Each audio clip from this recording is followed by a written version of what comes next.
Hello and welcome to Out Motorsports, the channel for cars as you are. My name is Tyler and today we are with the 2022 Ford E-Transit. This is Ford's first full electric fleet vehicle if you don't want to include the Lightning in that list. And this is actually not a press vehicle. This is the company that I work for's personal fleet vehicle. We're an ice cream catering company in the DC area, and we have a fleet of about 11 trucks that we use to take to private events and catering events for corporate companies, and we also serve out of some of our trucks.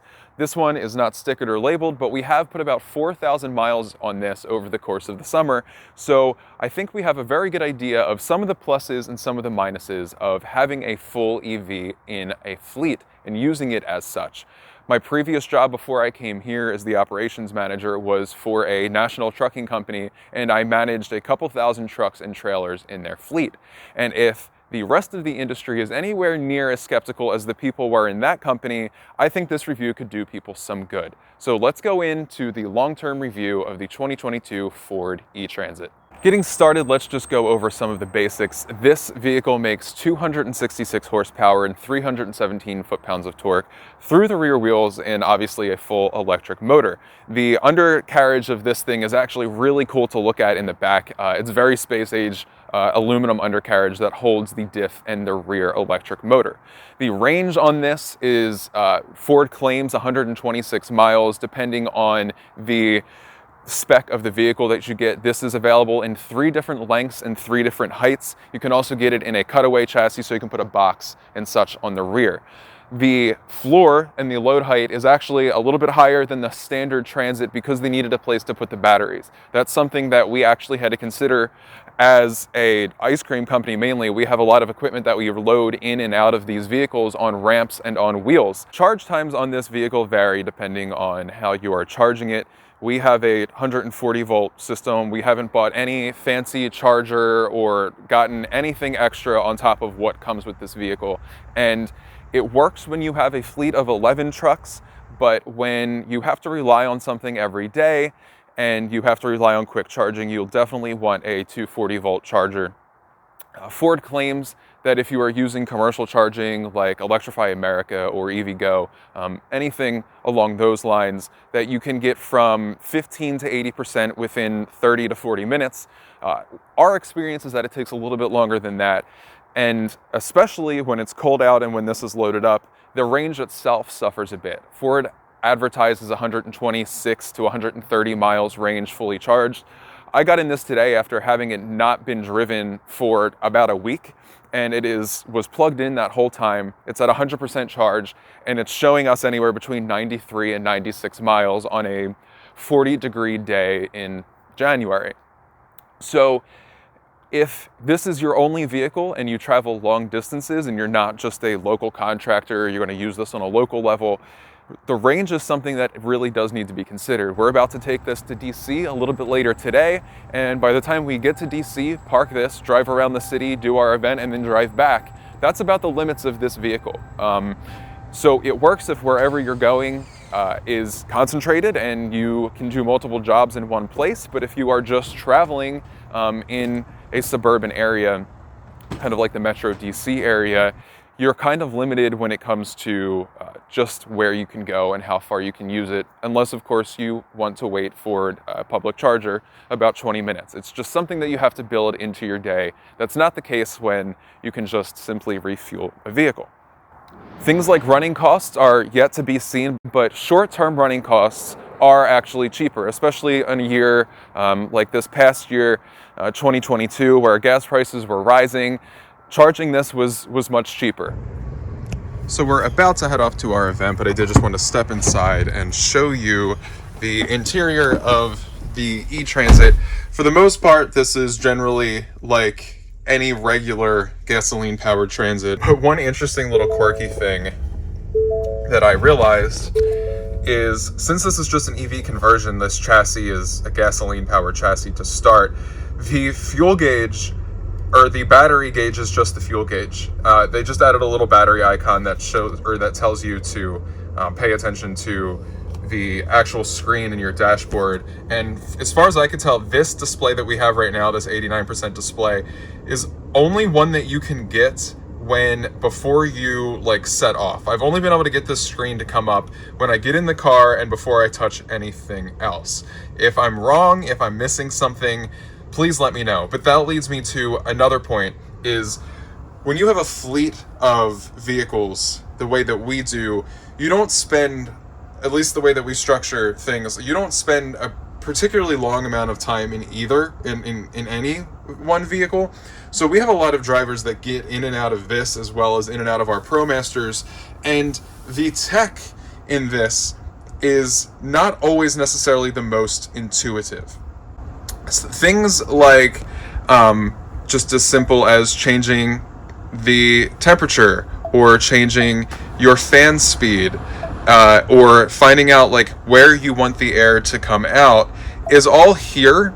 But if it's your first time getting in the vehicle, it takes you some time to get used to that. And for us, we are getting in these things, jetting off to an event. Sometimes we're running late, like not everybody's perfect, and it's just one less thing you want to have to think about. And from a safety standpoint, when we have a lot of drivers that we have to rely on to, number one, not crash our vehicles, and number two, obviously make sure everybody else on the road is safe, it's just an added distraction that I think just something as simple as HVAC controls, buttons, and knobs would be really great in a fleet spec vehicle still. This car has multiple outlets in the rear, and what this allows you to do, much like the F-150 hybrids and the Lightning, is to power essentially anything from the back of this vehicle. And what's very interesting is I'll turn the car on so it actually lets me do this. It lets you choose when to stop supplying power to the rear. So if you're running out of battery power, or if you are using something that is being powered in the rear and you want to make sure that you have enough juice to get home, enough range to get home, you can have it stop at, say, 20 miles range or 15 miles range. And if it's anything like what we've learned over the course of actually owning this, you might want to give yourself an extra 10 miles of range. Okay, so setting off in the E-Transit, this is the place, as far as driving impressions are concerned, where I think this van really starts to shine. One thing that was noted at my old job when we were doing some testing with full EV tractor trailers was that the people who drove them every day got home just less fatigued. They didn't smell like diesel fuel. The whole trucks weren't shaking. And while that's like an extreme example in this case, internal combustion engines still vibrate, they still have a smell, they still make a noise. And if you're spending all day in something like this, that's first and foremost what you notice. Driving this around is just calming, it's quiet, it's a different experience. You can feel the fact that the batteries are in the floor, you can feel the fact that the center of gravity is lower. It's actually a fun to drive van, if that is even a thing. The fact that it's rear-wheel drive and the engine is so far in the back and the batteries are so low means that you can kind of just like zip in and out of traffic in this thing with confidence, and that's not something that you can say about every van. As far as driving position is concerned, when you can compare it to the rest of the like fleet spec vans, I'd say comfort and driving position is somewhere in the middle here.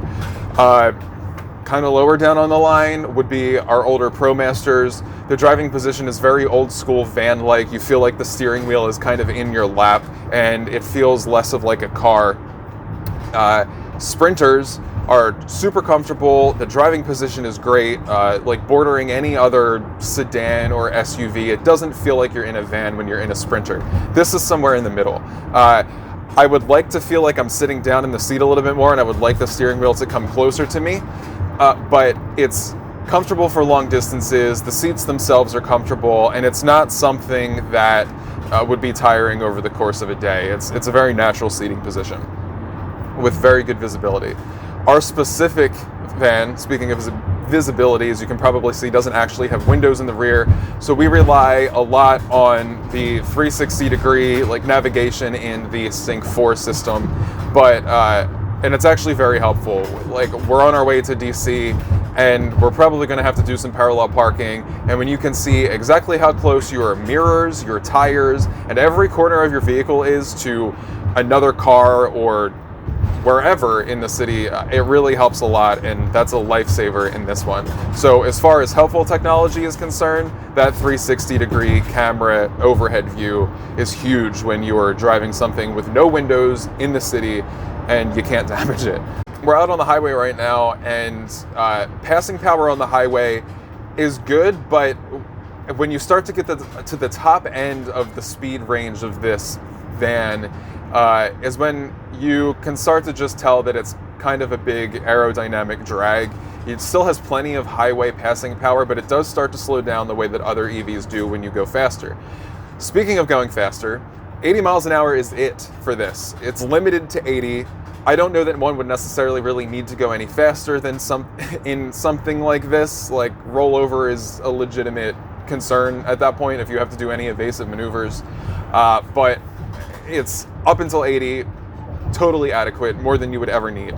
But overall, if you ask myself or anybody else who works with us who drives these vehicles on a daily basis, everybody wants to spend the day in this. They like the tech, they like how relaxing it is to drive, how easy it is to drive. They like that they don't have to deal with like a diesel engine or anything like that. It's just an overall better and more relaxing experience. So it's the end of the day, and we need to use this truck again tomorrow. And with our wall charger back at work, we don't have enough time to fully charge it the way that we would want for how it's going to be used tomorrow. So that means until we get another charger, or until we outfit the electrical system at work to support a better charger, we're here at EVgo. This is about 10 minutes from work, and this is how our guys would have to end their day during the busy season. So this is our charger. His name is Laurent. This has been the one reliable charger that we've had around here since we've owned this van. And it might make a liar out of me now, but it's been pretty good. Starting at 63% battery, we're literally in a supermarket parking lot, so we're going to end our day by going shopping. But we'll go in the car and see how long it's telling us until it's fully charged from 62%, which is...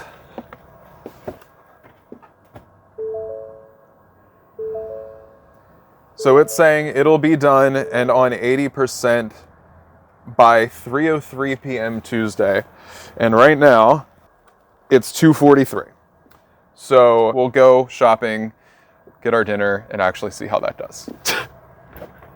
So we are back from shopping while the Transit charged.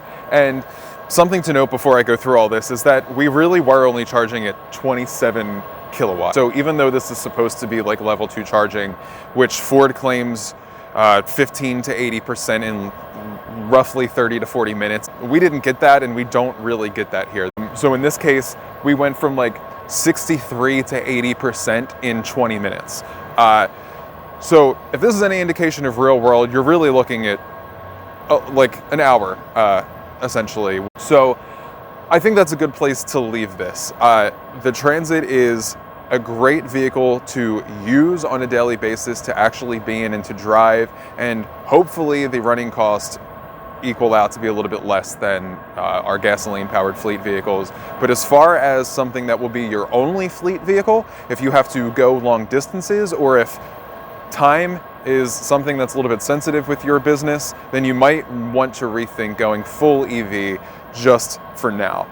But honestly, it's a great start. We do love having the Transit in our fleet, and we would love for Ford to send us more of the fleet vehicles that they have, if there are any in the press fleet, for us to test out. But until then, thank you guys so much for watching. Please check out outmotorsports.com. Check us out on Instagram and Facebook as well, where we have so many in-person events coming this year. Lots of exciting news, rallies, track days, etc. So thank you so much for watching, and I will see you next time.